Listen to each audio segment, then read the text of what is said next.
Hello and welcome to season 2, episode 4 of Dualistic Unity. I'm playing the part of Andrew today.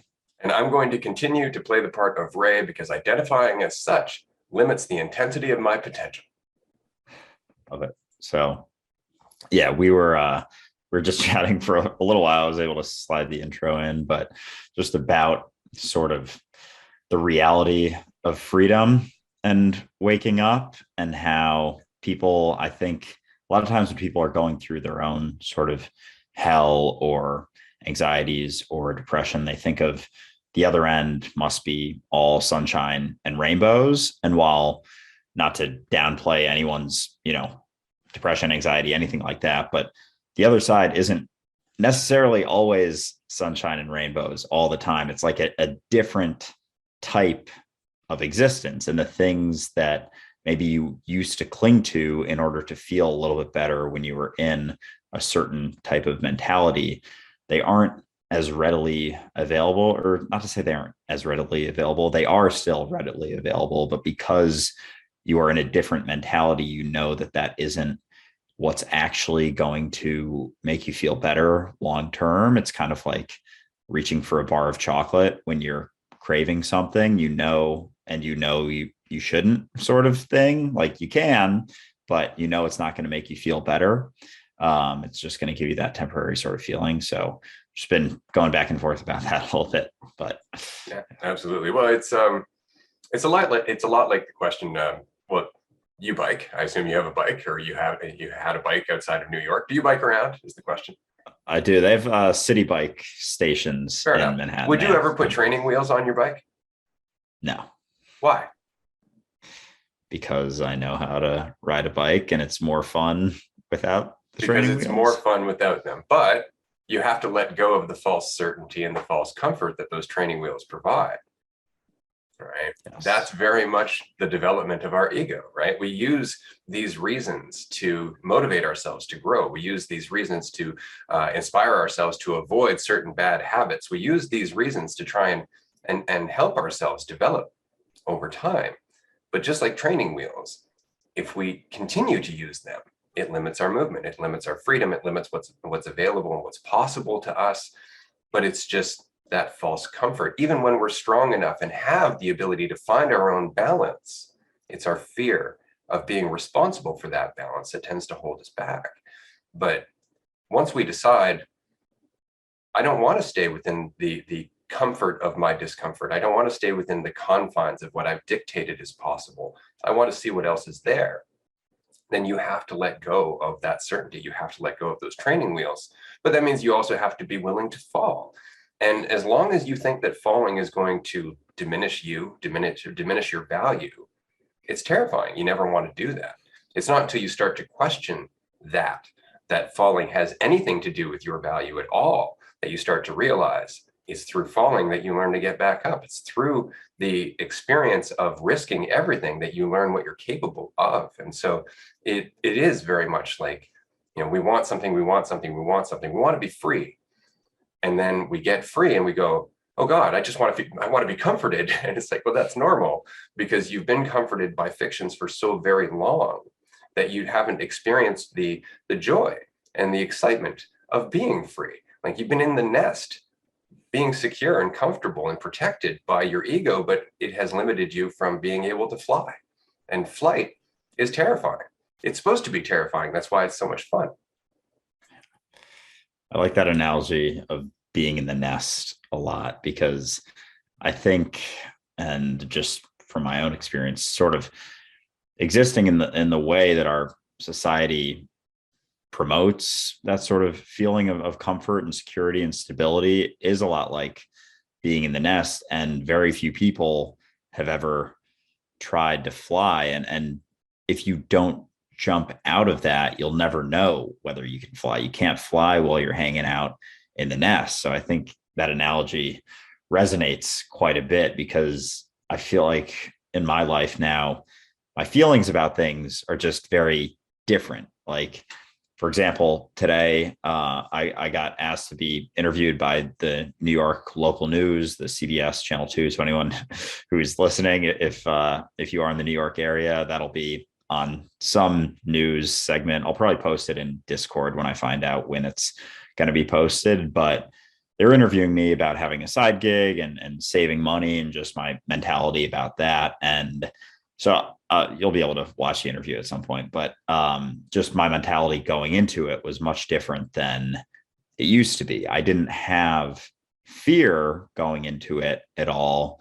But on the flip side, I also didn't have this desire and hope that it was going to go really well, because then I would be looked at as like this very smart, cool guy who got interviewed by the news and like crushed his interview. So I think people don't realize that when you kind of shift mentalities, maybe don't have as much of that fear, you don't have as much of that like yearning desire to build up your ego in the same way. So it's more of a neutral feeling of, let's see what happens. I know that no matter how it goes, it's not going to add or take away anything from who or what I am. So in that, there is far more peace and relaxation, but there isn't that piece, that egoic piece where you're like, oh, like if I do really well on this, like, and overall it did go pretty well, I thought, but I know that that's also not going to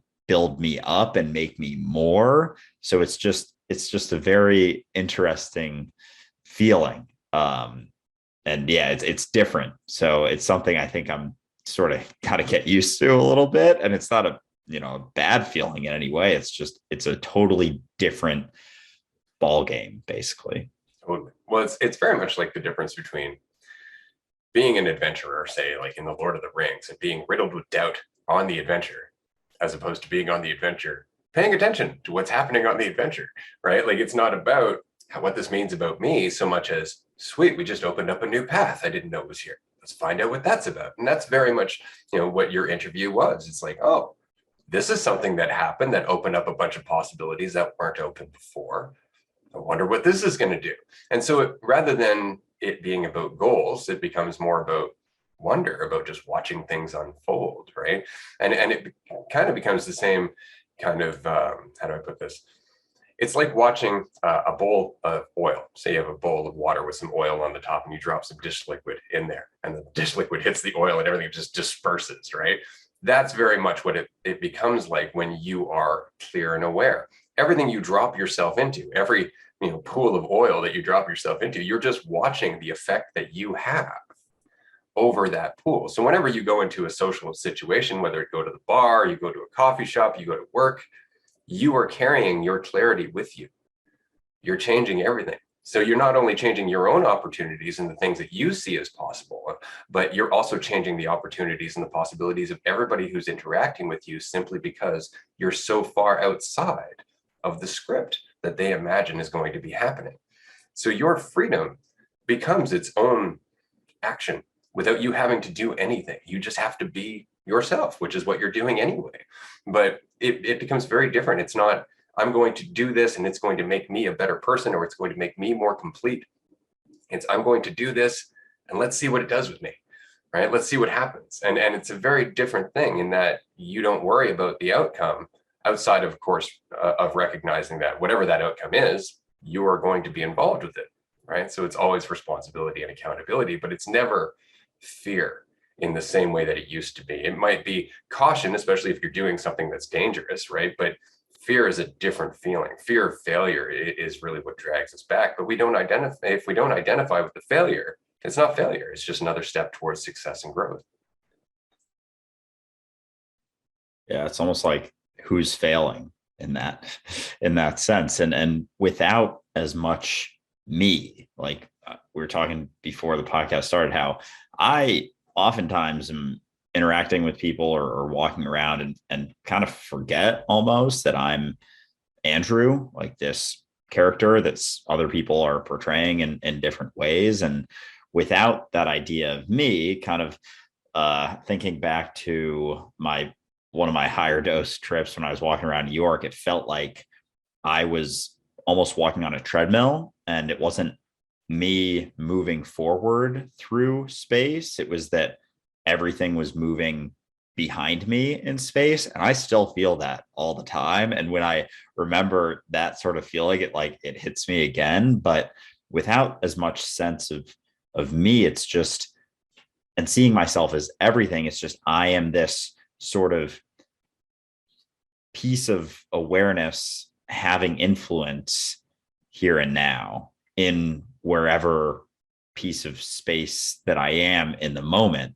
So it's not that, and without that, there's not as much baggage and ideas that come with everything that I do. It's just sort of that feeling of neutrality, of having an impact or influence in the situation without feeling like afraid that it could take anything away from me, because I see myself as not only the situation, but everyone and everything else in the situation. So, as much as, say, something did happen to Andrew and someone perceived me as less, there would be like an equal and opposite effect of something else. And usually, I think when people inflict their sort of egos to make themselves feel better, they do it through trying to see someone else as less than them. So it's like in neutrality, as much as they see themselves as higher, they have to equally see someone else as lower. But without that involvement, everything just stays at sort of that neutral playing field. So it's just, yeah, it's much different experience. And It it's is. cool, but it's different. It's hard to, well, because you're trying to learn how to relate to people now, right? And since you were always relating to people based on the teeter-totter of value by comparison, right? It's like, well, how do I do that? Like suddenly you're interacting with somebody who maybe you wouldn't have agreed with once upon a time, and immediately you start to judge them, and you're like, I don't actually know this person. They're not just the person they're showing me right now. This is just what they're working through. And suddenly your judgment just disappears because you recognize that they're not the image that you've created of them, and that a lot of their suffering comes from them trying to be an image that they've created of them. And so you find yourself in this place of incredible empathy at the end of the day, because you recognize where your own suffering and your own limitations and your own obstacles really came from, where your pain really was rooted, or at least where it's been maintained and perpetuated over time. And you start to realize that everybody's kind of doing the same thing in this mass avoidance of recognizing that we're all equally uncertain, that we're all just equally the present, trying to determine what that means about us, and how best to interact in that reality. So we come up with a story about ourselves, about our body and our narrative and what's possible and what's not. And we come up with a story about human nature and God and everything else. And it's all just us trying to feel like we know what's happening. And in our urge to know what's happening, we create a fictitious world. And that fictitious world is what perpetuates our conflict and our suffering, because the fiction is based on our lack of clarity, right? It's based on the narrative. It's based on our perceived division. And so once you recognize you're not divided, once you recognize you're not your idea of yourself, then it would seem foolhardy to judge somebody or to try and tear them down, in the same way that it would be foolhardy to inject yourself with a poison, right? Like you recognize we're all in this together. And the depth of that goes way beyond anything that you might have meant egotistically, because you recognize that there is no we. It's just you. Yeah. Yeah. It's like, it's very difficult to, when you see everyone and everything in yourself as God, as the universe, as what is, then it's almost impossible if you, until you forget that sort of aspect. And I want to bring up the article you posted on Patreon from your archives. I read that today, and it was like, kind of gave me goosebumps. And the idea that, we could be this unified, non-dualistic entity that has forgotten or convinced itself that it wasn't, like, it's it's crazy to think that, like, did we get how do you think we got to a point? Like, was it just in the span of, because it seems like more or less a human thing to a degree, but so it has to be fairly or seemingly is fairly recent, but but then time doesn't exist either. But like it does and it doesn't. Exactly. But like, how do we, like, how did we, everyone forget? Like, almost everyone Um, forget. so it's interesting because if you read any of Gaber Mady, or if you ever watch any of his talks, he talks about trauma and how our response to trauma is often to doubt ourselves, right? So he'll do an example where he say, okay, everybody here who's had a strong gut reaction or a strong gut intuition to do something and then didn't do it, raise your hand. And so like 98% of the room raises their hand. He's like, that is trauma. You've learned to doubt your own intuition. You've learned to doubt your own instinct because of trauma, because of your reality, in fact, telling you that's not something you should do. And so trauma has that problem. And then when we're traumatized, we identify, we try to get that certainty and that value through identification. And often that's where trauma ends up turning into addiction and other self-destructive behaviors later on, when it's not dealt with in a healthy way, when it's not processed as being something that added to your potential rather than took away from your potential. And so when you look at the world the way it is right now, especially the fact that human beings, Homo sapiens, have been around for what, like 500,000 years, something like that. And we have 10,000 years of written history, most of which all revolves around this idea of some global catastrophe happening, right? Whether it be a flood or otherwise. I think that humans knew this. I think that much of our older culture, tribal society, and so on, even if you want to look at the pyramids and Stonehenge and all of that, this all kind of rings of a level of understanding and knowledge about reality that we don't share right now. We have technological advancement, but when it comes to our conscious advancement, it's really quite lacking. I think it was Einstein who said, like, our technology has surpassed our humanity. But when our humanity surpasses our technology, things will start to change. And I think that at one point our humanity did surpass our technology. I think that we actually knew this to a very large degree. I think that's why we stayed in tribal society for so very long. But I don't think we just stayed in tribal society. I think legends like Atlantis and all this evidence of lost civilizations, like, for example, the bones that they're finding deep in the Amazon rainforest that have Australasian DNA, from 22,000 years ago, when it was impossible for us to travel and to go across the world, or according to our written history, we weren't capable of doing that. These all kind of dig holes. And so my thought, and this is just, again, me just kind of spinning over the years, is that at some point our culture had such a tremendous act of trauma collectively that it kind of just knocked us back to the Stone Age. We lost all of our knowledge. We lost all of our wisdom and the clarity that we once had. And so we just struggled to rebuild it over time. And in doing so, we rebuilt empires and all of the egotistical stuff, in the same way that if somebody was experiencing enlightenment and clarity in their own life, and you came and you beat that person up, they would have problems struggling to get back to that state of mind at first, because they would feel vilified, they would feel oppressed, they would feel like they are the victim of reality. There would be that perceived separation that they would have to work through again. And I think that that's what we're doing. That's why when we look back at our more recent history, the Renaissance, the hippie movement, so on and so forth, you can kind of see that mentality trying to bubble back up, right? And it still exists in a lot of other cultures, especially in indigenous cultures, which are largely being oppressed and silenced. So that way that mentality doesn't, in fact, spread, right? Because again, if we were to suddenly embrace the idea that value by comparison is not a real thing, capitalism would end. Right? The system as we know it would just fall apart, because it's very much based on us perceiving ourselves as separate.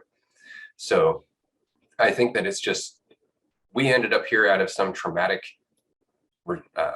situation. Something traumatized us collectively. We've kind of dragged our way out of that over time. And now we're just habitually working through our coping mechanisms and our addiction, not fully over the trauma yet, but we're working on it. That's how I kind of look at it. I mean, individually, you're working on it, I'm working on it, other people are working on it. And as we do so, we're starting to come together, and we're having, again, a renaissance of ambiguity. We're having that renaissance of clarity, where we realize The problem isn't the system. The problem is not the world around us. The problem is what we're doing with it and why we're doing the things that we're doing. So yeah, I think we had this before. I think we're coming back to it. But on another note, I think it's almost irrelevant, because even if we've never had this before, it's still happening now. And that makes the future, so-called, very exciting. Yeah, I feel like it does, like so much of that does come back to habits and just what we've sort of developed as the norm. And it's like a combination of habits and a lack of questioning. And people are just kind of comfortable. And it's like, I really like that nest analogy because it feels like we're just in this massive nest and everyone's like kind of, some people go and look over the edge and they're like, oh, I can't handle that. Like I can't fly. I know I can't fly. And it's like, well, do you? And the more that we're able to just question the habits, and I think that's something that I've always sort of done to a degree, but a lot more recently. And then, it kind of ties in with, not to go back into like drugs and psychedelics, but those kind of promote that sense of questioning. Whereas the drugs that we have settled on, like the alcohol, cocaine, things like that, that are kind of running rampant in our society they do not promote that state of questioning. They promote that sense of almost like a comfort, but also frightened comfort in a sort of way. And so they don't promote that feeling of freedom that sort of I was talking about at the start of the podcast, those two sorts of different mentalities where one is, say, for example, you have an interview coming up and you're either afraid that it's going to take something away from who you are, or you're hoping and desiring that it adds something to who you are. And those sorts of, those drugs, alcohol and things like that kind of are within that realm of mentality. Whereas, things like psychedelics, mushrooms, for example, are more on the other mentality where you're like, no, I'm whole and complete. I'm not going to add anything to myself. I have enough around me right now. I don't need too much more. And what could I possibly lose? Like, how could I lose? And it promotes that sort of questioning of the habitual things that we individually and collectively as a society have settled on, both to feel better, but also that everyone's afraid of, because we have this mentality of separateness and feeling like, we individually need to become more. And it's much more on that side than we collectively need to become more. And so there isn't as much me involved in that collective mentality of becoming more. And there's not as much fear of failure when it's a collective mindset, because if you are sort of working in a direction of the collective, there's not as much me involved. You see yourself in everything. So it's just a sort of steady progress through questioning, which I feel like is kind of what we're doing with this podcast. And I do think that questioning and habits are such a big part, and questioning habits is a big piece of that sort of mentality shift. Yeah, for sure. It's funny because, and we said this, I think it was episode 2 or 3, the one-step process of awareness, right? It's really just being aware that these things are happening. I mean, that's what we talked about in Discover Transcendence, right? Like I'm talking about 3 behaviors. I'm not telling you anything aside from the fact that if you keep them in mind, you diffuse them. You actually disempower those behaviors just by recognizing that they're there, right? And that's really all we're ever trying to do. But again, in that, there's this lack of control over our perceived value, right? Like we get addicted to the journey because we think that the journey defines us, despite the fact that we know the journey is to escape self-definition, right? So it becomes this vicious loop where at some point we have to go, I just need to stop. Or not even I need to stop. I need to stop starting, because that's what I'm doing in every moment I'm recreating all of this stuff just habitually. And as soon as you go, oh, it's habit, you take that self-judgment out of there and suddenly you diffused it a little bit more, right? Because you've removed yourself just a bit. So now you've gained some more clarity, right? But that's what it is. Every time we take ourselves out of the problem, we gain a little bit more ability to deal with the problem, right? But it's ourselves that cause that obstacle. It's like we can't see the problem so long as we're putting ourselves in the middle of it.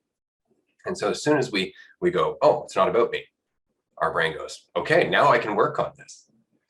Right? As long as it's about me, I'm too busy trying to feel better about the terrible way I'm feeling that's been caused by me making it about me, right? And so we end up in this coping loop caused by our coping mechanisms, right? And so eventually it's that act of faith. It's jumping out of the nest. That's what it is. It's just, what happens if I don't keep thinking about myself? What happens if I don't believe any of this makes me more valuable? What happens if I realize all of this is just habit based on confusion? Well, suddenly you have an insight, you have another option. You see more doors, more opportunities, but you also feel uncertain. You also feel a little afraid, right? Like that's the whole point, is that in that state of uncertainty, you are aligning with reality. But if you haven't done it for a long time, if you've been avoiding it, it's not going to feel good. It's going to feel like you've been running away, because you have been. But there's nothing wrong with running away, because it's intense. Like I said at the beginning of this episode, freedom is intense, right? It'd be like if you didn't know you could fly and I suddenly threw you out of a plane and you're like, where's the parachute? You don't need one, but you don't know that. How quickly can you learn, right? But if you're too busy trying to scramble your way back up to the plane to get the parachute, you're just going to keep plummeting, right? You actually have to stop, feel the wind, spread your wings, right? And allow yourself to see what you're capable of, but you can't do it as long as you're in the nest. You can't imagine yourself doing it. You can't try to, bait yourself into do it or scare yourself into doing it, because that's all just still part of the nest. Yeah, it comes back to action in that way. And I think it's like taking that action, feeling that uncertainty, feeling afraid, but deep down sort of knowing that it'll be okay always, no matter what, period. Like there's not like, oh, but unless this happens or unless that happens, like, no matter what, it will be okay. And it's interesting too, like the idea of having faith in yourself that we talk about, but also not really defining yourself. So do you think with faith in yourself, is that sort of like faith in your capabilities? Because part of me feels like faith in yourself is like sort of an egotistical kind of phrase, but then not having an idea of yourself is, there's nothing to have faith in besides you as, eternal awareness of the universe. So it's like having faith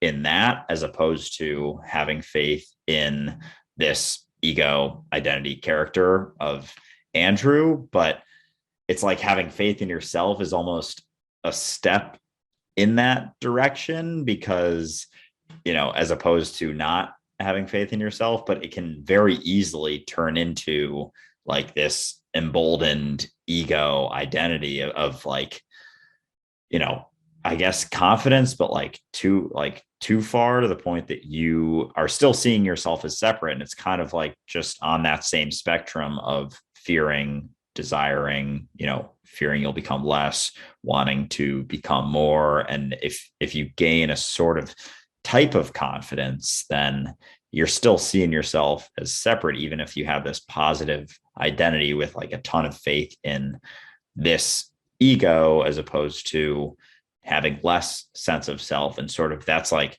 on another railway, almost like less sense of self, where you don't need sense in this self, but in just faith in everything. And I think that's where it comes back to the idea of understanding that everything will be okay, and just seeing yourself as everything. Like I almost see them as like two different train tracks almost. And I feel like I'm kind of newly existing on a different train track. And I'm like, I've never fucking been on this train track. I don't know what's going on here. It feels kind of weird, but there's also not really that fear on that train track. It's just different.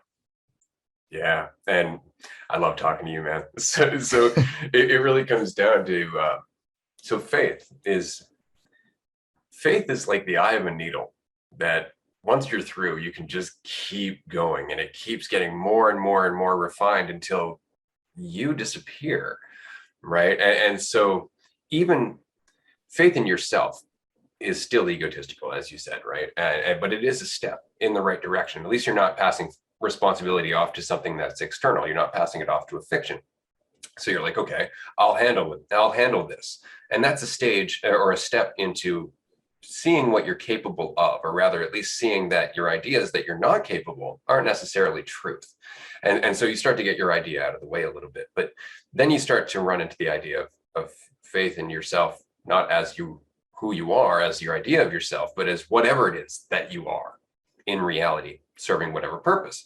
So then you start coming into this idea that, I have faith in my ability as, the universe. I have my faith in my ability as God, or I have faith in my ability as the observer, all of which are still ideas, right? So it's still not really faith, but it's in the right direction. It's going in the direction of faith, because faith doesn't have an end. Like, the end of faith is the end of you. And that's not even true. Like, that's not even accurate, because the end of faith is the end of your perception that there's a separate you, right? It's just the relinquishing of control.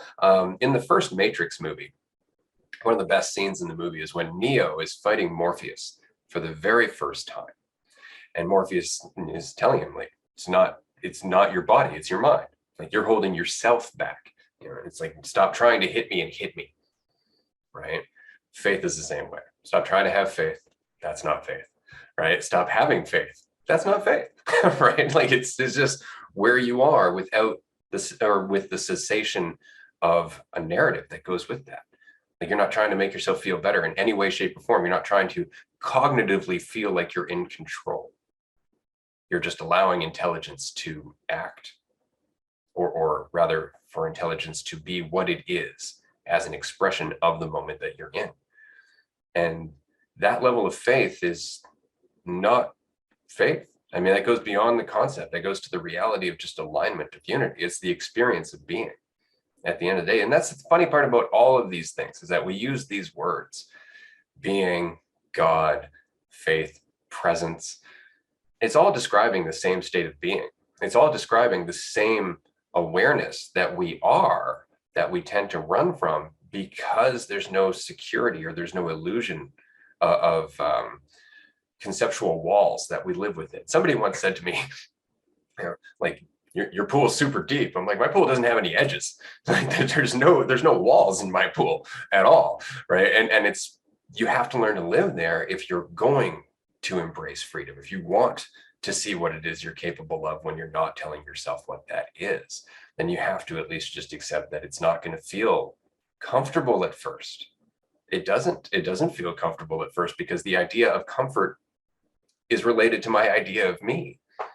It's related to my fears. If I'm not afraid, I don't need to be comforted, right? And that's the point. It's going so far down the relinquishing of control and identity that there's no comfort to balance out. I mean, even Jesus was saying, like, faith is just the beginning. Right? Like, faith balances out fear. Once you're out of fear, you don't need faith anymore. Right? That's that state of being what you already are. But yeah, it's tricky to try and describe it. And you can start to see and respect how, not religious figures, but I guess figures in the past who have dedicated their lives to God or nirvana or anything like that, when you see how much they've just put themselves aside for the sake of doing what was in front of them. It's amazing. It's amazing. Like, when you see saints, or when you see Buddhist monks or anything like that, and they go out and they're just relentlessly selfless, that's intense. Like, you really have to respect that to some degree. But again, you have to watch out that you're not being the idea of selfless, right? Because that becomes egotistical too, which the Catholic Church has shown very clearly.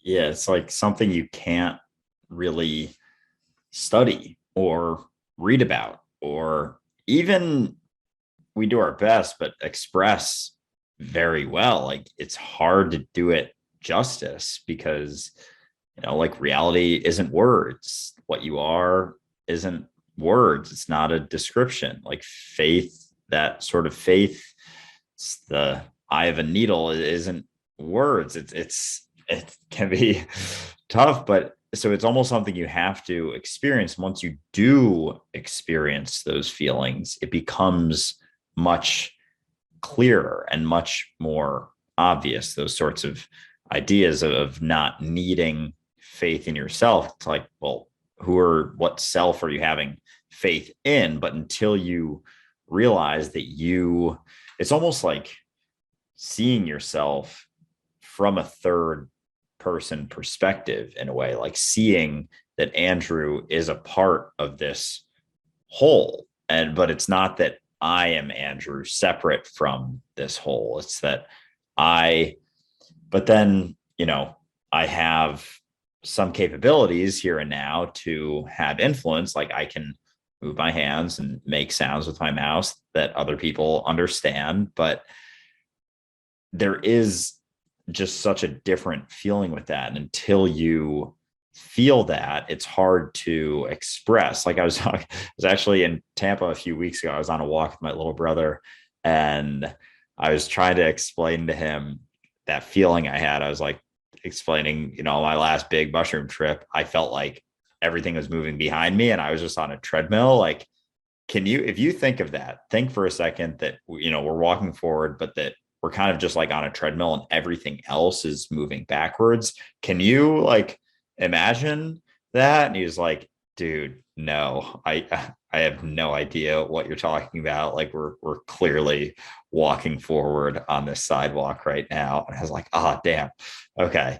Yeah. So that was just an example to me of something now, like, I haven't tripped in a while. Like I still feel like that when I'm walking around New York. I still feel, and I think you've expressed to me when you take just a higher dose, it's like you feel like you're at the center of the universe and everything else is just like the necessary scenery. And that's how it feels a lot of time. And conceptually, it's been a shift that I'm almost surprised that I never saw it before, because it seems like such a like not that big of a deal now all of a sudden, that it's like I'm just always the center. I can't escape myself being the center of the universe. To me, like it's impossible. And so it's just that I am this piece of everything. But when the ego gets involved, it's thinking that this is me as opposed to everything. But yeah, just existing, even just that example of feeling like buildings are going behind me and I am just there. It's like, I don't feel like I'm going forward because I think, is it probably because I don't feel as separate? Is that what it might be? Or You're I not thinking don't, about yourself. yeah. You're not creating a division, right? And that's it, between the observer and the observed. As soon as we have that perception of a division, we feel separate. And now we're working within reality, right? As opposed to as reality. And it becomes a very, very different experience. In the same way, like if you were dreaming and I convinced you weren't, or that you weren't dreaming, that it was real, you would immediately look at your dream as the world that you live in, right? But if I was to say, hey, you're dreaming, you'd go, oh, so this is all me. And you'd have a totally different experience of it.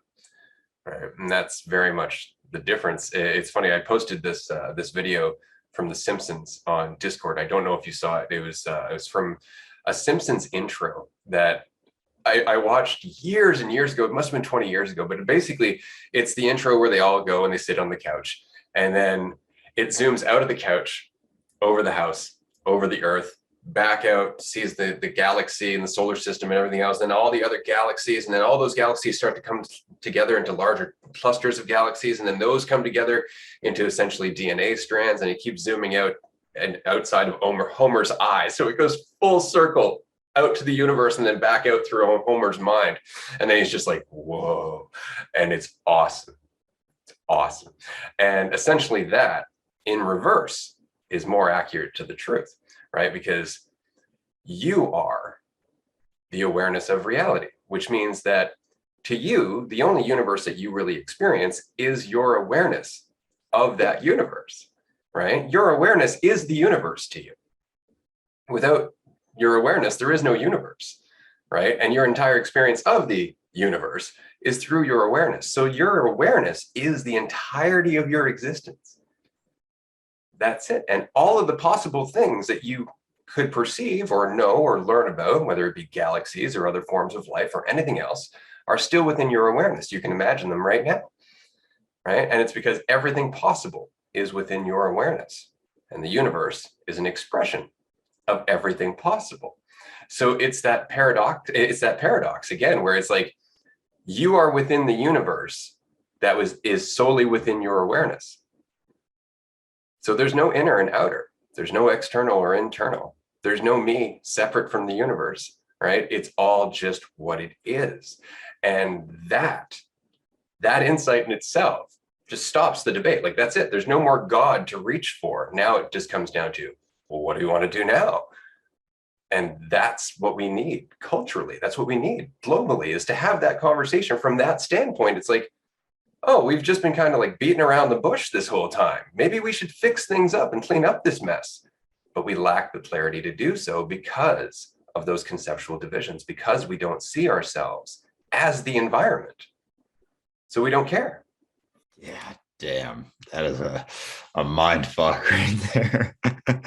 But oh man, yeah, even just the insight that we came from the earth. Like people don't like a lot of people still don't really think that. Like they think that we came from somewhere else to this place to habitate. And we are just expressions of the earth, which is of the universe. And that's even just that insight and understanding changes my perspective on things, seeing myself as the earth, like a fruit of the earth. It's like, so then, but then it's like you get into all the societal stuff and having to pay to live on the earth we came from. And it's just like, oh, what the fuck, man? But so many people feel so separate. And it's like that feeling of separateness. And without that, there's not really fears and worries in the same way. But we like to almost convince ourselves like we're more comfortable in the prison, like our prison cells are the most comfortable places on earth, as opposed to realizing like a lot of people would probably see that the door is unlocked and not want to admit it. They would just be like, well, I know this, I don't know what's out there. And I think that's a lot of society right now, is they don't want to, even when they are shown or given a key of sorts, they don't want to see what's out there. And they're just comfortable in what they know. Because I mean, I know firsthand recently that opening up that door it's a totally different experience, and it isn't super comfortable. And it is kind of comes back to a choice every day of choosing how, happiness, peace, joy, whatever. And those are all just words too, but just choosing to see things how you would like, because you see that it is within your capability of seeing things, and everything is through the lens in which, like, the world is existing through the lens in which you see it. Like the world is how you see it. So if you see it as amazing, peaceful, whatever, like you'll pick those things out. If you see it as horrible, horrendous place with tons of oppression, like you will see that. But you can also at the same time, like, all of that exists within it, so you can be aware of that. But when you go through that prison cell, it's like you see that it's you perpetuating any suffering that you're experiencing. So that can be a tougher thing to admit too. And then, but once you're able to see it, you're able to know how to let it go more clearly versus being lost in it. you just don't even know which way is up sometimes. For sure. Well, it's not even necessarily how to let it go so much as the benefit of letting go. I mean, that's the thing, right? It's like all of a sudden we go, oh, that actually felt really good. Right. And that's the thing, is that we can't, it's like I was saying to somebody on the non-duality subreddit the other day, you can't teach being. You can just be.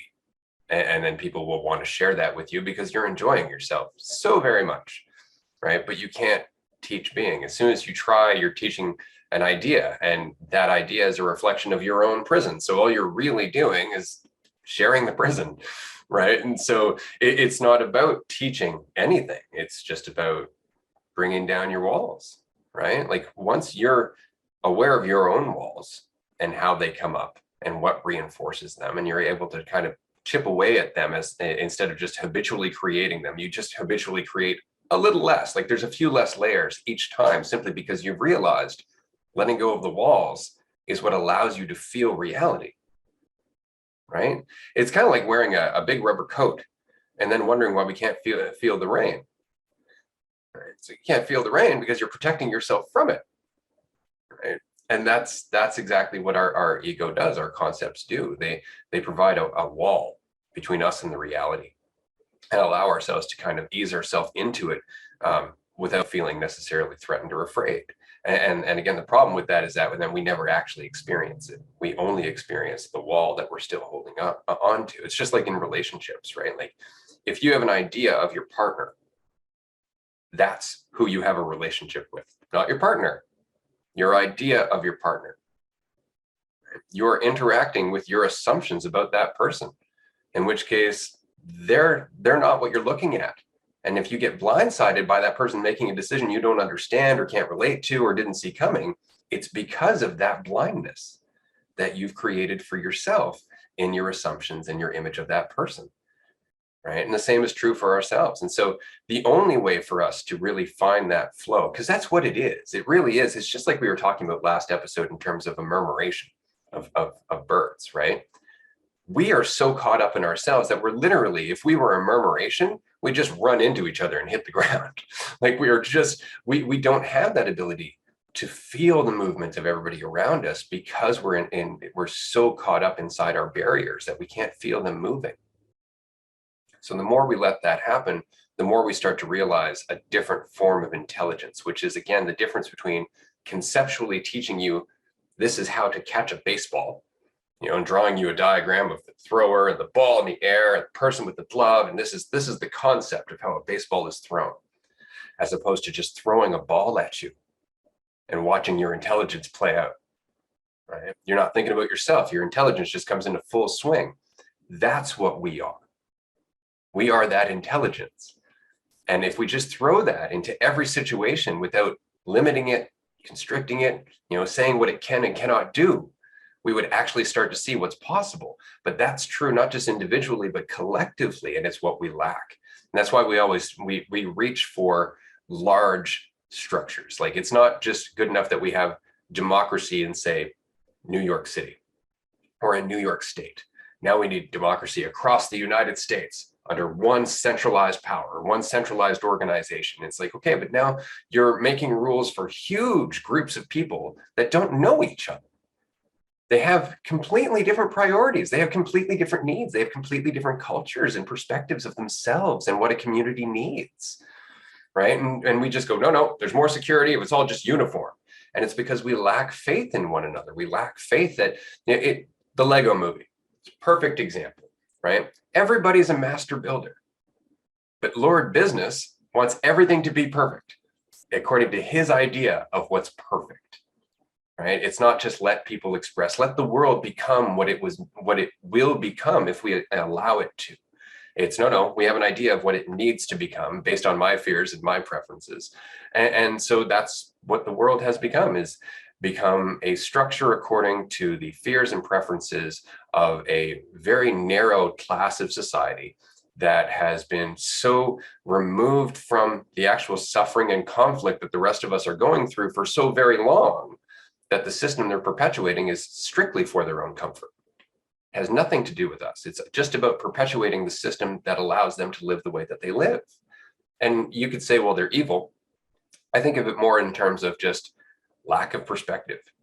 If you are constantly comfortable, it's very difficult for you to empathize with somebody who's not comfortable. And if you don't want to give up your comfort to help that person, then you're more likely to vilify them for not doing the hard work to gain your comfort, right? And so it's just the system that we've created. And that system is based on our perspective of our relationship with reality and with one another. And that is all rooted in our idea of ourselves. It all comes down to that conceptual barrier that we make between you and I based on how I need to see myself as different from you. Right? And as soon as we get past that need, then we start becoming aware of all of our similarities. It's that we're looking for the divisions because we think that they give us value. And we don't realize that it's when we cease looking for them that we see the unity that has been our value the entire time. Yeah. Oh man. Yeah, it's crazy how just like rooted in those feelings that we've gotten, and to a point that, before having conversations like this, I didn't really see. And it was almost just like, it's just the way it is. It's how it's always been. But the more I question things, the more it's like, it isn't the way it has to be. Like, we have settled on this, and it's wild how interconnected all of these ideas are, and how it comes back to, like, as above, so below. Like, it comes back to how we perceive ourselves, is how we perceive those around us, is how we perceive society. And it's just goes as, far as you want and as close to home as you want. And it's all rooted in the same sorts of misunderstandings and feelings. These illusion, like the illusion of duality, is what a lot of it comes down to. And because of that, because we feel separate and different and live in this world where we base our value off of comparison and how we are as opposed to someone else. And I think we were talking about it in the last episode, how just everything is relative, and you can't even know what tall and short, rich and poor are without other people.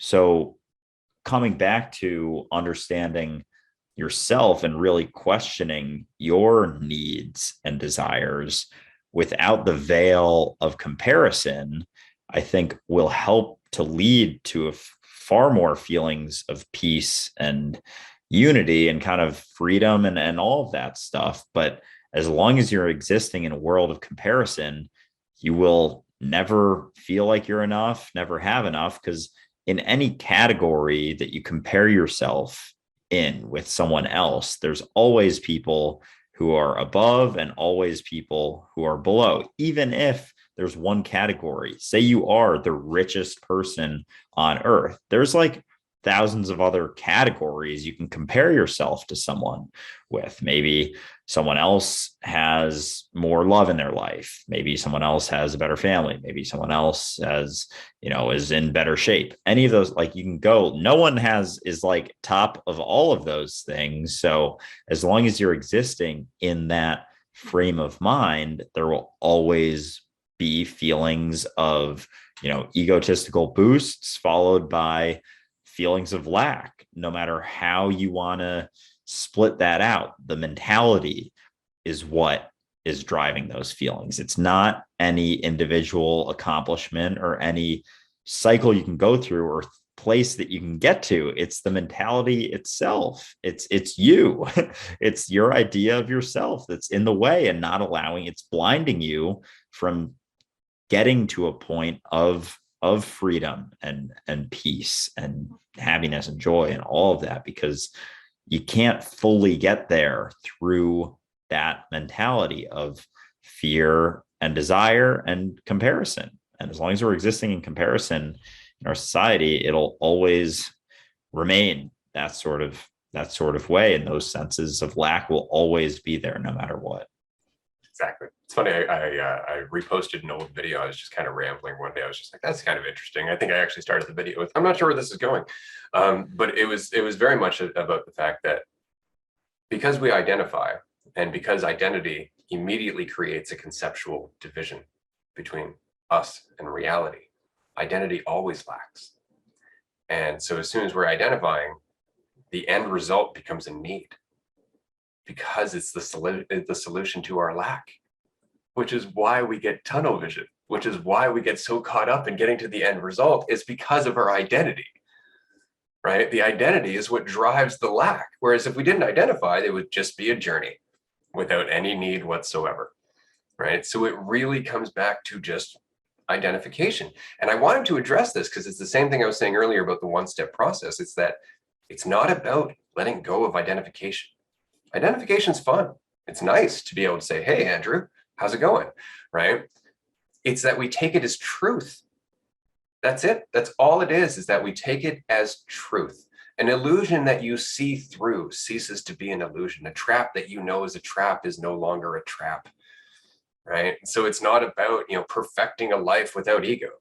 It's about, mastering the ability to recognize that ego is not truth, that duality is not what is, that there is a very big difference between your perception and what is, right? Perception is never what is, though it is a fragment of what is. What is includes all possible perceptions and situations and environments. So just keep that in mind. Just question the identity that your mind is creating for you in order to create some level of context, because that's all it's trying to do. Your brain is just trying to understand, where do I fit in this situation? And the only way it knows to do that is through the comparison and the duality and the division that it perceives. So it needs an idea of you to fit in with its ideas of everybody else, but you are not that idea. You're just witnessing the processing of your intelligence, and you're grabbing onto one concept that looks like you, thinking that it's you, and it never was. Yeah, it's funny how the journey of someone trying to kill their ego is arguably the most egotistical journey you can probably have. So people get caught up in wanting that and striving for that and existing without a sense of self whatsoever, and thinking that that's the right thing to do, and the wrong thing to do is to have this idea of yourself or ego. But I think people fail to understand that this experience wouldn't be the way it is without this illusion of duality. And you can, as you said, you can see it for what it is and see that it's there, exist within it fully, take part in it fully, as long as you don't believe that it is the truth, and as you understand that it is an illusion. So, and it's not even, and as you get caught up in it, playing the game in the illusion of duality, there will be times that you forget that it's an illusion, because it feels really fucking real. Like it's a really good illusion. And I think that's why we are where we are, is that God has played itself into convincing itself that it isn't God, and it's gotten so good at that. So yeah, I think being able to exist within it and see it, and when you do forget, not judging yourself along the way. I feel like that's one of my biggest things is just judging myself along the way, but realizing that, yeah, it's a really good illusion, and almost like realizing how good of an illusion it is in that way, and giving that some credit, almost like, yeah, it is pretty good, but mad respect. For sure. Yeah, exactly. But it doesn't mean that you have to take it seriously. And when you do get those insights and glimpses, you can see it a little bit more clearly. Oh yeah. No, I remember sitting several times in my life, just in awe of how good I am at convincing myself that I'm not what I am. Right. Like it's amazing. Like often there's kind of a tongue-in-cheek joke in theology that, could God create a rock so heavy that he himself could not lift it? And it's kind of one of those things where it's like, okay, that's a nonsensical argument. It doesn't really go anywhere. But what's interesting about it, it's like, could God be so powerful and limitless that it had the ability to fool itself into thinking it wasn't powerful and limitless? It's a much better way of looking at it, because that's very much the case, right? Is that we have that capacity to get so lost in the illusion of division that we literally cut our potential in half, and we can just keep having it for every division that we create and hold on to as truth. And that's the whole journey, is just realizing it's like, wow, I'm cutting myself in half. That's what I'm doing. Every time I think about myself, I'm just splitting it down the middle, right? It's the archer, but it's the archer over and over and over and over again. And then what's worse is that if we try to make the target freedom, we can't make it, right? Because now we're focused on the idea of freedom as well as the action of freedom. So we can't just be free. In order to be free, you have to let go of all of it, or at least accept that none of it's real, which is by far the easier thing than trying to let go of all of it. That happens at death. So don't rush that. It's like the idea of desiring to stop desiring, almost, is that idea, as opposed to just accepting that you're going to be desiring something, and desiring to stop desiring is another desire. So it's like this inescapable thing where if you just, it's okay to desire some things here and there, but I don't have to take them too seriously, and I don't have to take them as truth. And I can realize that, they're not going to add anything to me, because there is nothing more than I can possibly become than I am here and now. So yeah. Something else I wanted to bring up, because my friend was DMing me a week or two ago about the idea of time. And I was talking about how time is an illusion and it's always right now. And he sent me this article that was like, the title was like proving that time is not an illusion or something. And it talked about, or one of the points he made, I forget, it was probably close to a month ago, but he talked about how, oh, well, aging is a proof that time exists, because if you say or even breaking your arm, you break your arm and then it heals, time was necessary. We can see that there was time in between the break and the healing. But I said, like, well, time is just a measurement that we incorporate into things, but it's not that aging, I forget what my point was. I thought it was a decent point that aging doesn't prove that time exists, but time exists because we age, kind of. It's like a flip thing where it's not actually proving anything, but we just have layered on time because we view things in a certain way, but it's an illusion because it's just right now all the time, and there's no time in that. Right. It's tricky, right? Because we experience time, and even Einstein said time is a persistent illusion, right? Because we know that the experience of time is actually something that changes with speed, for example, right? Like the experience of time is something it's not steady. It's not universal, right? Like time is another dimension in terms of movement and duality.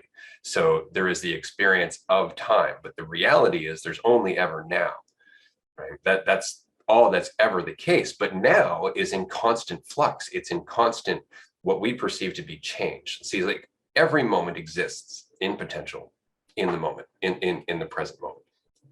Without it being expressed, let's just say that the nothingness that is potentially everything and doesn't exist in space or time could be, if expressed in space or time, all possible moments of the observer and the observed on every scale from cellular upwards. They could all possibly exist within that nothingness that could be potentially anything. All of those moments are what we're experiencing, but we perceive them as the progression of time. We have the experience of duality, so we perceive a before and an after. But experientially, you can't prove before or after. Because when it was before, it was now. When it's after, it's still now. Right? That is the fundamental truth of our existence, is that it's always just now. Our experience of time is dependent on our environment, on our state of consciousness, and everything else. Time itself is not a constant. It's just as real as physicality, as three-dimensional space, which means it's not. Right? It's just a perception that we experience. And without that perception, we would just be infinite all the time without any expression of duality whatsoever. So we almost need time in order to express everything that we could potentially be, or at least in order to experience everything that we could potentially be, right? Because otherwise you're just sitting in not even you're just sitting in a state. Otherwise there is just limitless existence without expression. You need the perception of space and time in order to express limitless existence. Right? That is what we're experiencing, is the perception of time. So this is why when, well, there was a big bang, it's like, there's the perception of a big bang, which is necessitated by our experience of time. For us to be in time, we have to perceive a beginning of it. And that requires us to perceive an end of it. But neither are true, because time never ends, right? Existence is always, you can't have non-existence, right? So as soon as you have the experience of existence, you have the experience of time. They just go hand in hand. But at the end of the day, time itself doesn't really exist. And quantum physics will back that up. I mean, they'll even go into the argument that there's no reason that icicles should melt rather than, accumulating water. Like the flow of time doesn't seem to have any rhyme or reason outside of our experience of it, which is why quantum physics and science is having such a fun time with that, because none of this makes any sense when you break it down far enough. There's no real reason that we should, in fact, age in the direction that we do age. There was a really good book by Deepak Chopra called Ageless Body, Timeless Mind.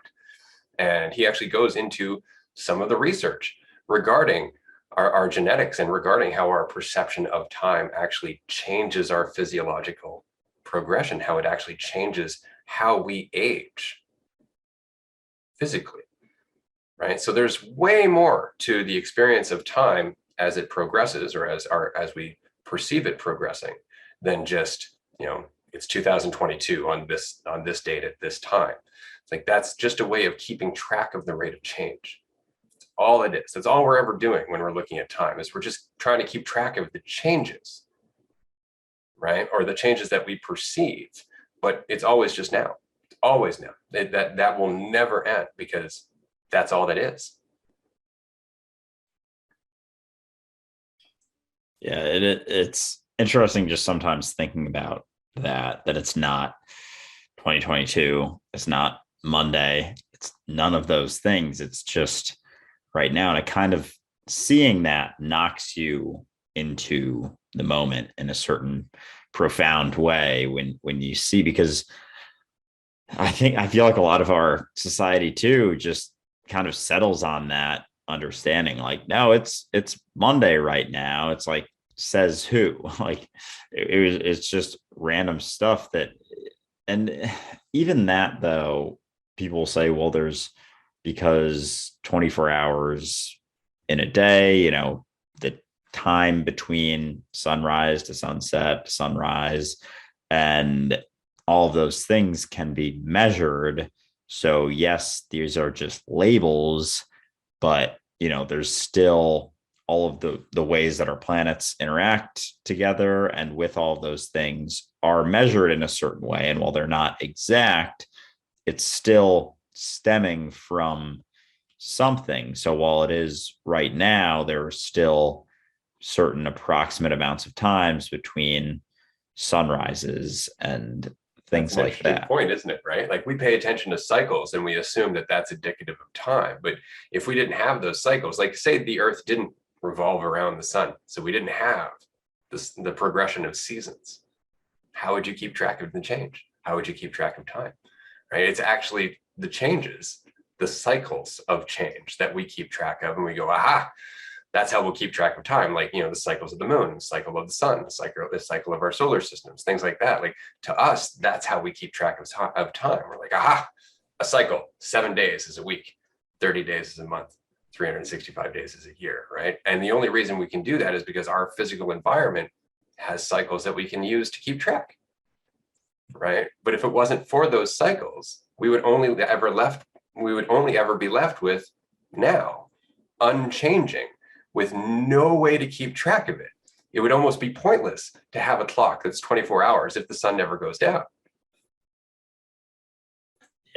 Yeah, that's a good point. So it's kind of that thing where, like, time doesn't mean that we age, but aging is something that we track with time. It's like which one comes first. And it's like, well, the, rotations of the earth around the sun comes first. And because of that, we have dates and months and years and time and all of that other stuff. So, and yeah, it's almost like if you don't think about that, then you might think that we figured out time first. And it's like, no, that's not how it works. We did not control how quickly the earth rotates around the sun or anything like that. We just were able to track it and then layered on top these measurement type of systems.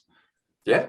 And I mean, everything is cycles within cycles. Like each of our cells is born, lives, and dies, right? And so that's a smaller cycle. And then a larger cycle, you have the entire body, which is ultimately, born, goes through all those tiny little cycles of cellular death and decay and growth and everyone and so on and so forth. And then, the body itself dies, around 80 or 100 years old. And then you have the cycle of birth and death, right? Like the body comes into the world and then the body goes back to the world. And then you have the cycle of birth and death in terms of planets in the solar system. The solar system exists and eventually it's all going to get collapsed back into the sun and turn into a black hole. And then the same with galaxies and everything else. And so everything is just cycles within cycles within cycles. And it's all just perfectly, seamlessly organized to give us the experience of duality, because that's what cycles are, isn't it? Before and after. Everything is duality expressed on different scales and in different complexity. Right? And that's what existence is. But we tend to take that as just further proof that duality is real, instead of just, how do I put it, an awe-inspiring display of the perfect harmony that our intelligence naturally creates. Yeah, damn. Yeah, the idea of cycles too, just it happens on every different scale is incredible. And when there isn't as much me involved, it's easier to see those for what they are, because none of them are personal. It's just what's happening inevitably. So it's not something that you cling to or fear or worry about. It's just another thing happening, another cycle occurring within our awareness, within existence. And yeah, what are your thoughts on black holes? Have you done much digging into those? Because I haven't like really explored a ton of like the whole idea of space and whatnot, but black holes seem pretty fascinating. I don't know. Yeah, almost like they're the end of a dualistic experience. It's like the duality is being pulled back into the singularity, right? And there's this great theory that black holes are in fact the gateway to another Big Bang, right? Like where they're coming out is the Big Bang, right? Or possibly the Big Bang of another iteration of this universe, right? So it's really interesting, because essentially what they're doing is it's just like it's the end of the division, right? It's like, that's enough now, back to zero, right? And then you have the Big Bang, which is of course the expression of zero into duality. And so yeah, I think that black holes and the Big Bang kind of go hand in hand. I think that they are the perceived end to the Big Bang, which is the perceived beginning. And it makes sense how it would be an explosion and then the disappearing of that explosion into nothingness. It makes perfect sense in terms of dualistic symbolism. That's why I like the expression that space is where God does math.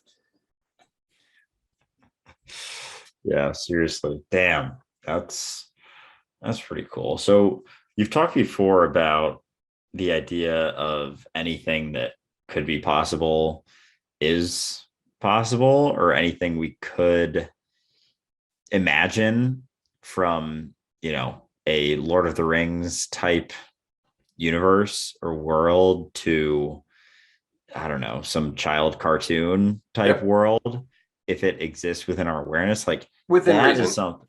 Okay.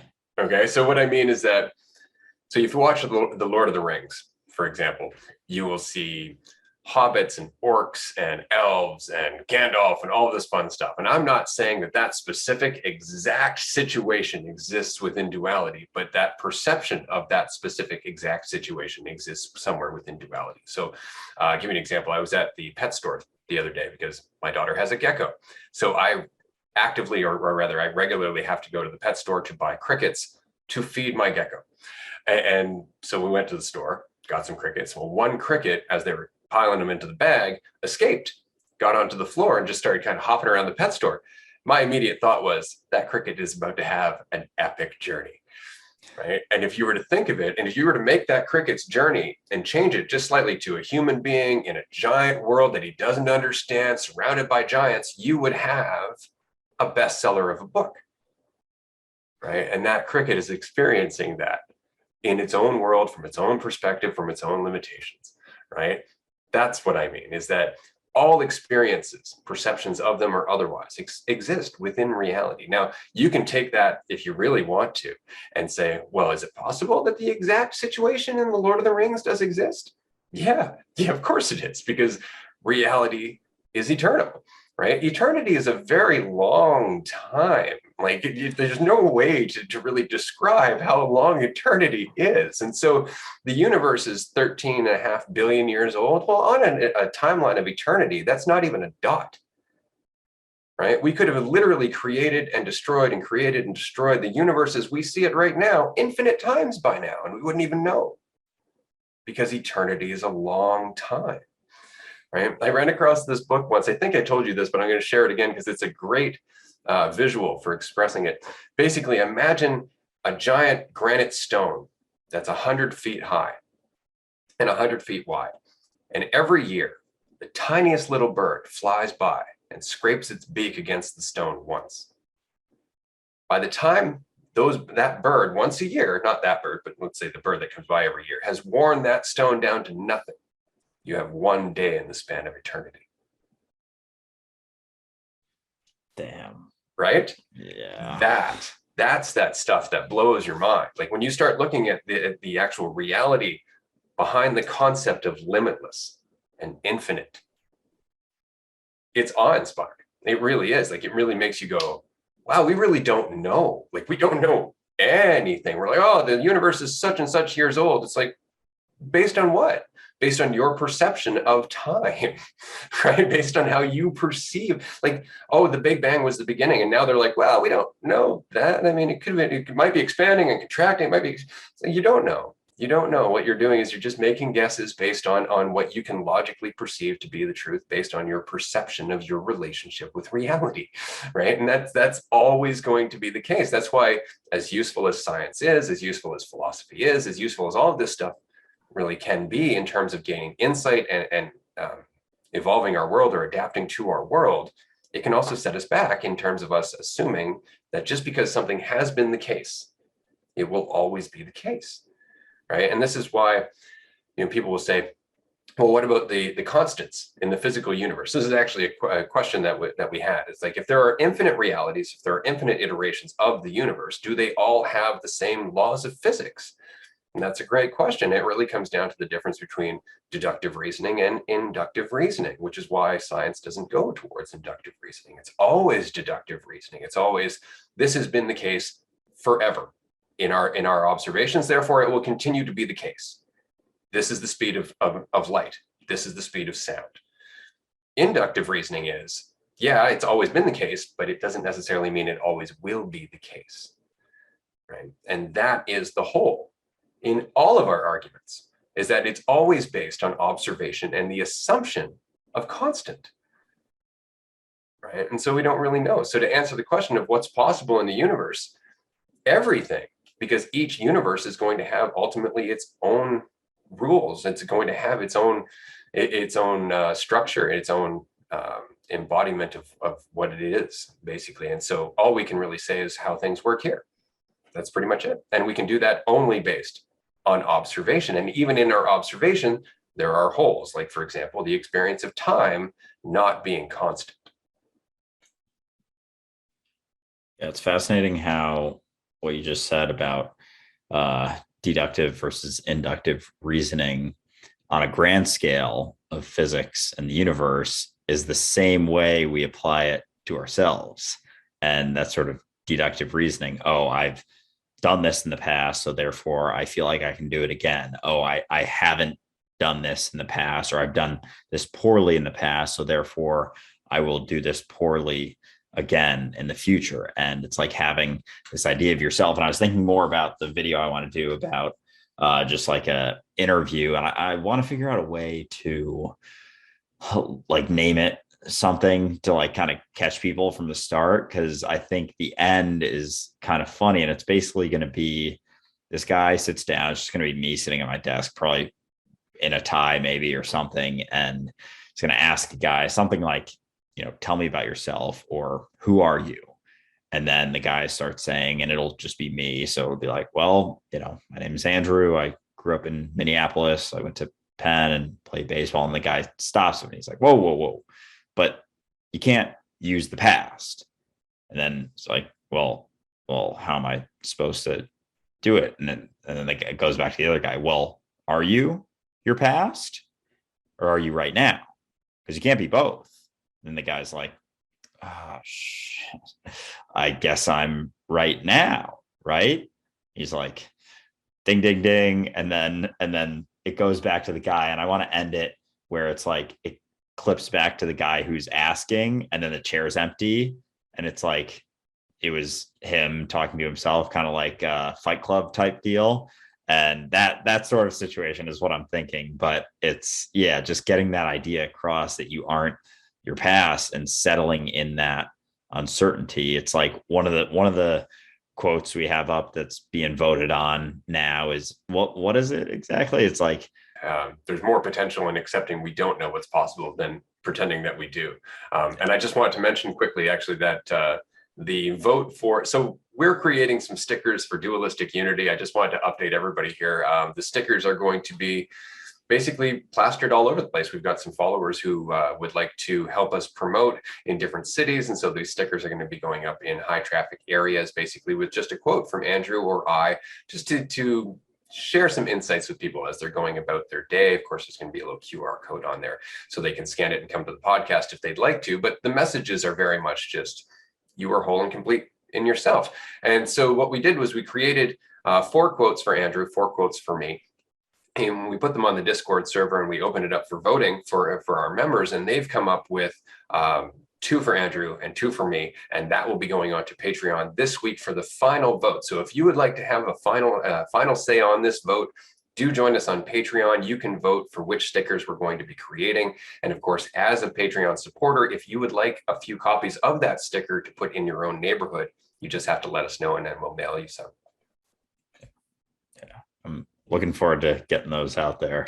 It's yeah, fun thing to do, and it's fun to get everyone involved in having some vote in what we're doing with that. But yeah, the idea just that you are not your past, and you are not what you think you are at all, and real kind of relaxing into that uncertainty of you don't know is initially admittedly not the most comfortable thing ever. It really isn't, because it doesn't hold on to kind of what we were talking about at the start of the podcast, cling to all of those ways that people feel better about themselves these days. It's kind of beyond that, and relaxing into uncertainty is not the most common mentality in our society, and not even close. If not, it's far from many mentalities in our society, because everyone wants to feel certain, but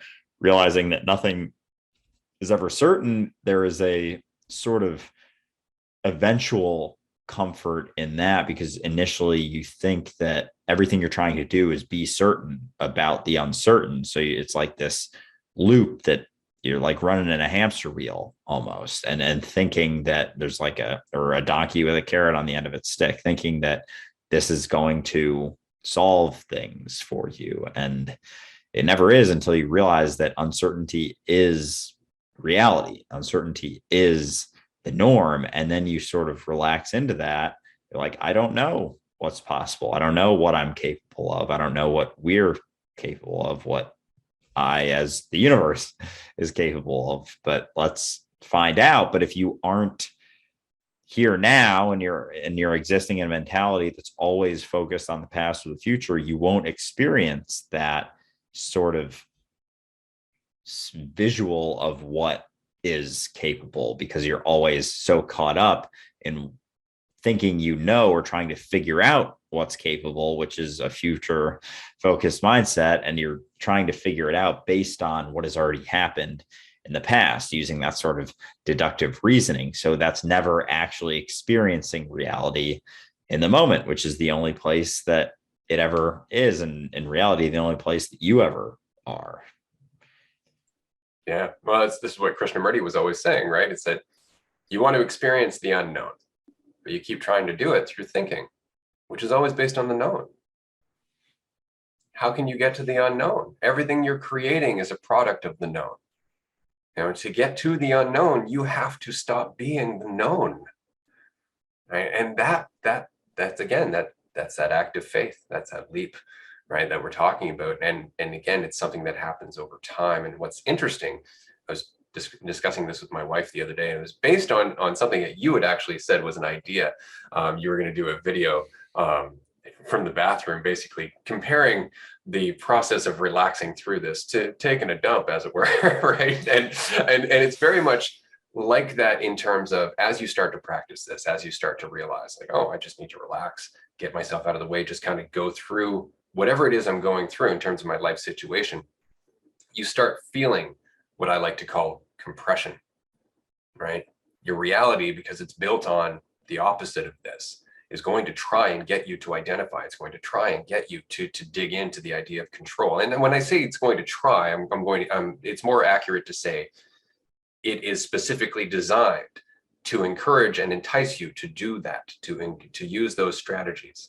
And as you continue to remind yourself, nope, I'm not what I think I am. Nope, I don't know what's going to happen. Nope, and so on and so forth. You can feel that pressure. It's just like, come on, just commit, just go back to that mentality, define yourself, get an idea of what's happening. And so you have to just keep relaxing and relaxing and relaxing, regardless of the compression. This is why I was talking about, going to the bathroom, or your video about going to the bathroom, because it's like, if you don't relax, you end up locking yourself up, right? You end up constipated, as it were, with your own ego. And that's very uncomfortable. But as soon as you just relax and allow yourself to go through the process of whatever it is you're going through, it's like you just clear the sphincter, boop, and you're out the other side, just kind of drifting now, waiting for that next cycle of compression, waiting for that next lesson that's going to once again entice you into your old habits and give you the opportunity to once again surrender them and jettison them, and to see what's next when you do so. Yeah, I feel like I know that compression well right now, but there was that video that you sent. I think it was Ariel Here and Now talked about how it was a video about how the path of sort of, I don't know if it was going through our stuff or kind of going through difficult situations. It's not that is a part of this journey that we have to overcome in order to, like reach our higher self or gain, God consciousness, whatever, it's like, it's that those sort of struggles or things that we go through is the path itself. Like that is the path right then and there. It's not like a piece of it or a precursor to it that we get to, once we overcome it, then things happen. It's like, that is it. Like we are on that path kind of consistently. So that, I think, ties hand in hand with the uncertainty and sort of just relaxing into the uncertainty and looking around and realizing, sometimes that path, it's never certain, but sometimes it can be pretty beautiful. So if you walk around and look around on your walk and on your journey through it in that way, that is always happening right now in front of you. It's not this path that has a destination. It's like an infinite path that has scenery. It's like, that is the analogy for this sort of experience, I think. Yeah. Or you can walk down the path so completely wrapped up in yourself that it's very much like one of those people walking through the city is just talking to themselves and having an argument with nobody who's even there. They're not even aware of their surroundings, right? And it's because they're so wrapped up in the fictional world that they've created and committed to that they're missing the opportunities that are actually right there all the time. And so just like with every other cycle, it's like we have to go through the small cycles of our egotistical attachments, right? To see the larger cycles of our egotistical attachments, which reveal larger and larger and larger cycles. And the more we align with them, the more we start to realize that we are also aligning with the larger cycles of the reality that we're a part of, right? And that's all of a sudden when you have a conversation with somebody, and like you experienced this weekend where, you're just working on your own stuff. You're doing it the best way you can. You start to actually get to the point where you're like, well, this is all kind of straightforward and obvious now. And you almost devalue how profound it was just because you've become so familiar with it. And then all of a sudden somebody comes along and they're like, that just rocked me. Like I never even thought of that before. And you're so wrapped up in the next iteration of your cycle that you don't see the cycle they're still on. Right. And you forget, right? That cycle leads to another, leads to another, leads to another. They've just seen, that insight which broke a previous cycle, or at least revealed that cycle to them. And that's all we're ever doing. That's all we're ever doing is we're just, we're like Russian nesting dolls, right? And some of us are deeper in, some of us are a little farther out towards the edges, right? But that's all it is. And every time we see a deeper doll, that doll inspires us to remind ourselves that, right, that's within me too. Right? I can realize I am that deeper doll, and deeper and deeper and deeper we go, the more we start to realize that we're all the same doll expressed in different bodies, right? And so that's where that empathy comes from, for sure. It's interesting to me because our conversation in this podcast has evolved a lot since the beginning of season 1. Now we're starting to get into the deeper end of the metaphysical conversation. And I hate to call it that, but I mean, at the end of the day, we're talking about existence and the role of an eternal awareness, which brings us into the entire idea of a soul and alternate realities and infinite moments and so on and so forth. So it's very difficult not to get into the fun metaphysical side of this. But I want to preface that by saying this is all for fun. It's in the same way that researching aliens, building the pyramids, or researching the Anunnaki, or researching anything like that just adds to the story. It just adds consideration. It adds more nuance and more layers for you to bring in and recontextualize to learn about yourself. But it's all for fun. If you're getting so caught up in needing to know, you're missing the point, and you're once again going to end up being afraid. And I just wanted to preface that before we get deeper into this conversation, because we've had some really good questions lately. And whereas I tend to ramble and rant, I wanted to ask you some of them. So we're going to start with this one. Could you transfer a plant's awareness into a human body, or vice versa? I'm not asking you to actually say how that would happen, but if you were to be able to, is that something that you think would work? I mean, it's already there, right? I feel like that comes back to just how you define yourself. And it's kind of like the analogy with the thoughts inside of your head, like the idea of if you had a headphone in one of your ears and you could only hear this voice out of one headphone, like that ear is hearing this voice. So does that mean that, your other, and say you identified with it and it sort of became your internal dialogue, does that mean that, the other ear is no longer you? Like it's the sort of same type of thing. And it just comes back to how you identify yourself. And if you go through sort of hypothetical situations where, say, you lost a bunch of your limbs and basically like all of your body until you were still functional, but didn't have a lot of pieces of that you defined as you, is like, are you still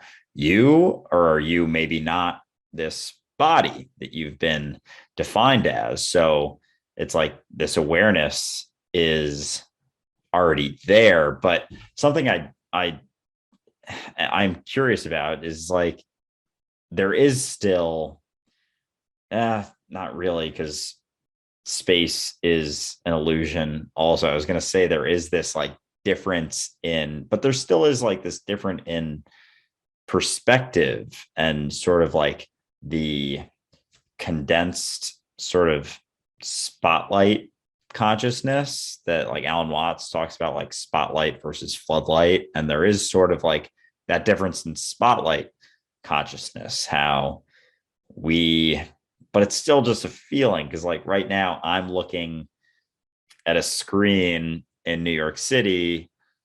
Ray is looking at a screen in Vancouver Island, but it's just because I define myself as Andrew and you define yourself as Ray, or I define myself as Andrew and not as a plant. Like that's what it comes down to. So I don't know, but curious what your That's a thoughts great are. answer. That's a great answer. But it's kind of funny. I always think of it in terms of, if we were to just like make it easier, if I was to take your awareness and put it in this body, the only difference is you'd be wondering, where the hell did all my hair go?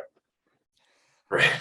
Whereas if you were to take your awareness and put yourself in a plant, you'd suddenly get really confused by, not being able to eat dinner or walk around. So if you were to take a plant's awareness and put it in your body, I was saying this kind of facetiously and as a joke to the person who asked, that body would more than likely starve from trying to photosynthesize and drink through its feet. Right? Because it's just, we adapt to our form. Our awareness is expressed according to the limitations of the form that it embodies. Right. And so it's the same awareness, but it learns to express itself differently according to that form, or according to the identification that it experiences. And in terms of a plant, it's just, I am plant, whatever that might mean. It's not a concept, but it's just, I'm separate from what I'm experiencing. So there's still that perception of division, but it doesn't have the conceptual framework of, I am a plant with this name of this neighborhood in this area, this species, and so on and so forth. It doesn't have any of that crap. It's just, I am separate from whatever I'm experiencing. So it's the same awareness. Great answer. Yeah. That was really good. So here's another one for you. Does suicide end suffering?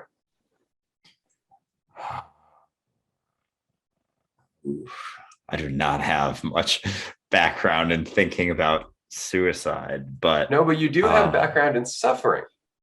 Yeah. I mean, yes and no, because it ends the illusion of division in a sort of way, kind of, but not really also, because if you're, because at what point does it end the illusion, and for who?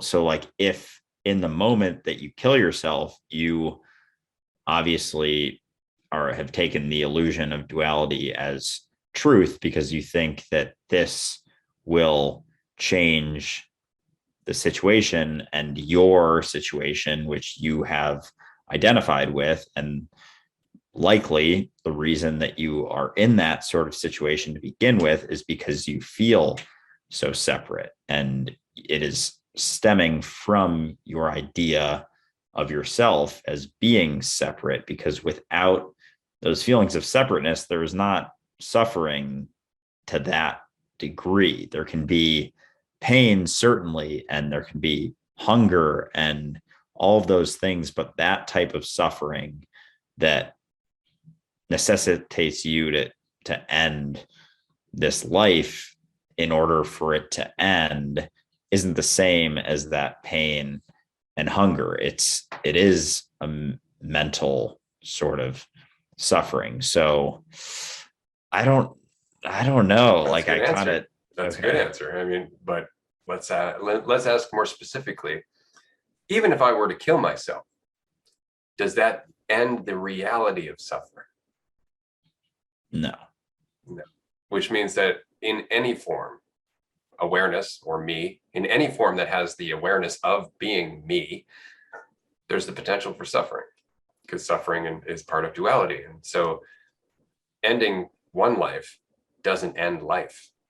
And since you are life, There will always be the two opposites. There will always be joy and suffering in whatever life you're experiencing, right? So no, suicide doesn't end suffering. Like you said, it's always there. It's just how much do we exacerbate it by committing to the division that's making it worse, right? Yeah. And that's the option we have all the time, which is why these conversations are so useful, is because what we're doing is we're just talking to people about the suffering that they're experiencing, and reminding them it's because of the illusion you're invested in. It's because of the perspective that you've learned is the truth. And so in our own little way, by ending our own suffering, we are embodying the insight that would allow other people to possibly learn the same trick or the same strategies that we learned. And I mean, taking that far enough, I mean, if we could actually look at humanity's future, let's just say this conversation catches like wildfire, it changes the entirety of our species path on this journey. And in the future, everybody starts recognizing we're all one and living accordingly. The suffering in that world would be so much less than the suffering that we are perpetuating in this world. That would be a different argument. We would be looking at suffering in a different way.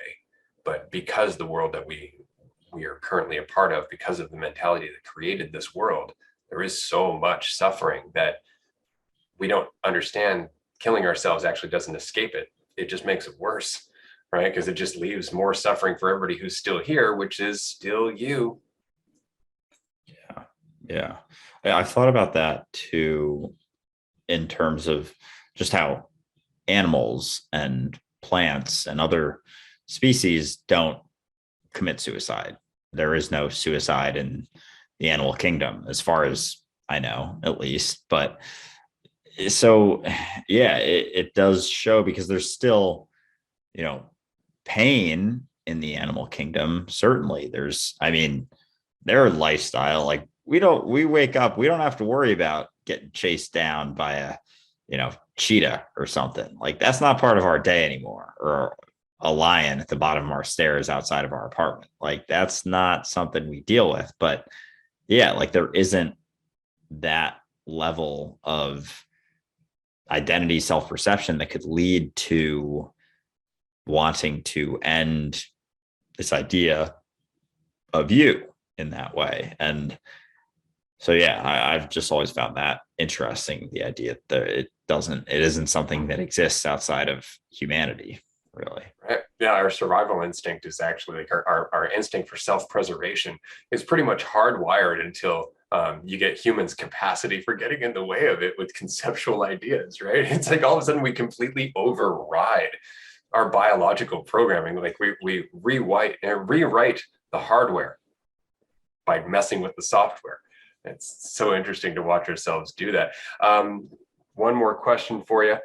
When we die physically, what do you think happens to our awareness? It continues in the same way it is now. Like, is it when like Andrew dies physically, or like we get sucked back into a black hole or something? Well, I see, I guess the question is, what happens when we die? I've been wrestling with this one for the last few days, because a lot of people get very upset at my lack of doubt. And it's very much, do we continue to be ourselves after we die? The argument is, does our identity continue on with us when our body ceases to be? No, I can't imagine that how it would, because it's just a product of this sort of collective mentality of thinking that we're separate in this illusion of duality. So just the idea that it's an illusion, how could it continue beyond the illusion? If it's an illusion and then the illusion ends, then it hasn't been. That's why I feel like the idea of having less of a sense of self can lead to a life of just sort of that freedom. And it doesn't mean that it's, the easiest process to go through, but without that sense of self, that's all that death is. Also, it's like but there's just a physical component to it that sort of goes along with it. But we see death all around us all the time, death and birth, like death and decay and birth and regrowth is happening constantly. So the idea of this human meat suit dying is just a personal thing to us, or another meat suit that we know is personal to us. And that's why we have all these like crazy ideas about what happens. And we think that, we would go to heaven, but like dogs don't go to heaven. It's like, it's such a human idea of an afterlife that we've just like kind of settled on. It's like, why do we think that we would and other, beings wouldn't exactly? But yeah, so I don't even remember the initial question, but those are That's some a great thoughts. answer. That's exactly the point. We stumble on this because time, again, the perception of time, the perception of division, perception of identity, all of that, because we think that that's us. The idea that it just ends is very uncomfortable for us. Like, we really want to hold on to this idea that there's a me that continues on after this experience is ended. And it's a bit of a tricky question and answer, as you've just noticed, because it's like, well, what do you mean by you? Like, you are not the you that you think you are right now. So that you that you are is what continues. The you that you think you are is what doesn't. And immediately the brain short circuits and smoke starts coming out of your ears. You're like, what does that even mean? And it's like, time is an experience. It does not exist outside of the living, right? Identity does not experience outside, it is not an experience outside of the living. Your entire experience of being alive is based on the perception of division. It's not the reality. So when you die, when the illusion ends, time, division, identity, all ceases to be. You go back to just being existence itself, which does not exist within space and time. Space and time exist within it, right? If you can even use the word within or without at that point. So no, that's a great answer. That's really good, because it's one that we run across a lot, because the perception of time, because the perception of division and duality and identity are so convincing that we have problems stumbling over this idea of, like, I'm not the character I think I am. It's like, no, that's just the experience you're having this time. Enjoy it. That's what that's for. That's what that's for. When it dies, you go back to being everything all the time, everywhere, forever, which you already are right now. And that's where the brain starts, what? Whoa, whoa, whoa, whoa. It's like, yeah. So reality without space and time, that could potentially be anything, exists at the same time as all of space and time. Enjoy. That's very much where that comes from, right? And so we end up in this weird place where it's like, whoa, what? Hold on. So we're not in time, but we're experiencing time. It's like, correct. That's exactly what's happening. We're not in time, but we're experiencing time. We're not separate, but we're experiencing separation. That's the point. We're not in control, but we get the illusion of it. Yeah, it's wild how it's all just a bunch of illusions, and as you take them as truth, it's fine to experience them, but when you take them as truth is where start questioning those ideas. Absolutely, which is why we go back to the whole thing. I think once you've met God, touched God, whatever it is you want to say, it's nothing but forgiveness, which is, again, a misinterpretation. Nobody's forgiving you. You're letting go of the story you feel you need to be forgiven for. It's not that anybody's descending from on high to say, oh, you're okay, don't worry about it, right? It's just that you're recognizing none of it was the truth. None of it was what you thought it was. And some people will say, oh, well, that seems very convenient. You can just escape it. Try it. Try not judging yourself. There's a lot of work that goes in with that. You can't just go, oh, yeah, no, I'm all in everything. I don't need to question it. Just try that convincingly for a little while. You will have to face things. You will eventually have to have an insight, or you will wrestle with an obstacle that you are still attached to. It's not as simple as just going, oh, I'm not what I think I am. Immediately, all of your thoughts go, yes, you are, because you've trained them to, right? And so it's just going through that process. cycles within cycles within cycles all the time. One insight leads to larger insights, or alternatively, ripping apart one illusion reveals all the other little illusions that it was made of. Right? So it's always cycles within cycles. But at the end of the day, none of them exist because it's always just right now and you. Yes. Yeah.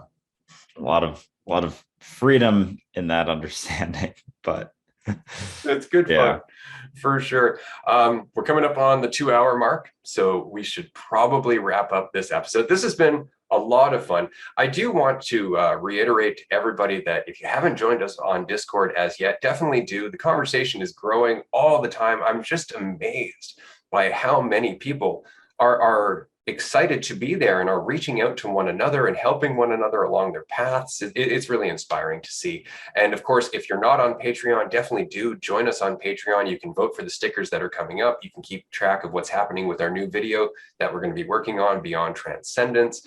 If you're curious about what's happening with the NFTs and the DAO, that's also all going to be on the Patreon page as we move towards that over the next 2-3 weeks here. We have a roundtable coming up this Wednesday. And of course, we have another Patreon supporters only chat coming up next Wednesday from 6 to 8 p.m. Eastern time, I believe. So if you join us on Patreon, you'll have the link to that Zoom group, and then you can ask us questions or bring up anything you'd like to talk about. I do have a list of a lot of questions here that people have asked. We did manage to cover a few of them. We kind of circled around a few. If you have questions, do drop it into the Discord podcast questions channel or ask us on Patreon. We'll do our best to cover them in the episodes, but if we don't, there is another Q&A episode coming up later on this season, and we will be addressing them there. So don't worry, we are compiling them. If we don't get to you today or during an episode, it will be coming up in the near future.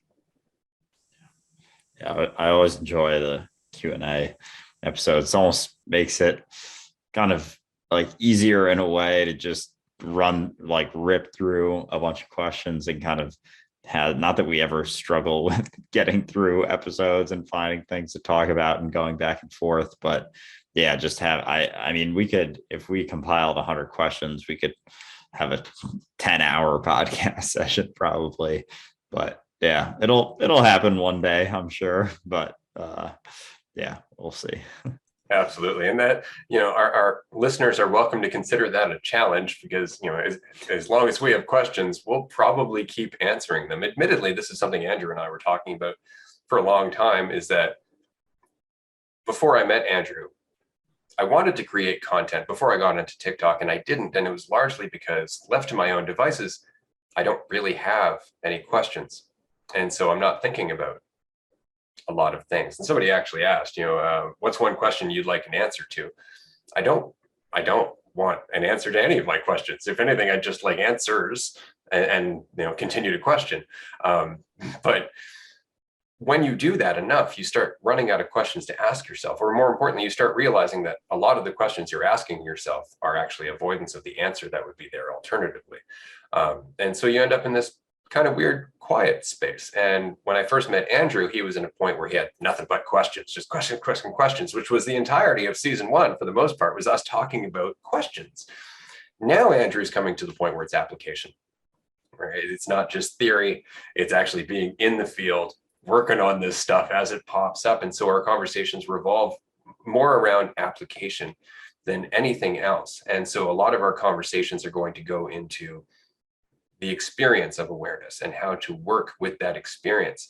But if you have questions, we want to hear them, because questions are great fun. If we're not necessarily revolving around a subject that you're interested in or have a question about, ask us. We are more than happy to go back and explore it again, because even with all of the progress that Andrew's made, even with all the progress I've made in my own life, having the opportunity to look afresh at a question provides an opportunity for more insight, not just for you, the listener, but for Andrew and I as well. So by all means, submit those questions. Join us on Discord. Yeah, it's fun going through questions on a relatively consistent basis, because I feel like each time, like someone asked me a question a year ago versus 6 months ago versus now, my answers would probably be different every single time. And you can probably see that in my content for anyone who's followed me for a while. My videos have changed. My thoughts about everything have kind of changed, and my perspective on things have changed. So yeah, if you want my up to date perspective on things, stay up to date because it's changing for myself every single moment. And I'm doing my best to not judge myself along the way because yeah, it can be a little bit turbulent at times. I'm not going to lie. Yeah, absolutely. And I'm sure everybody listening to this can relate to that, as I know I can. So we'll wrap up here. And of course, we will see you next week. And don't miss the roundtable episode that's coming in the middle of this week as well. Thanks, everyone. Bye, everyone.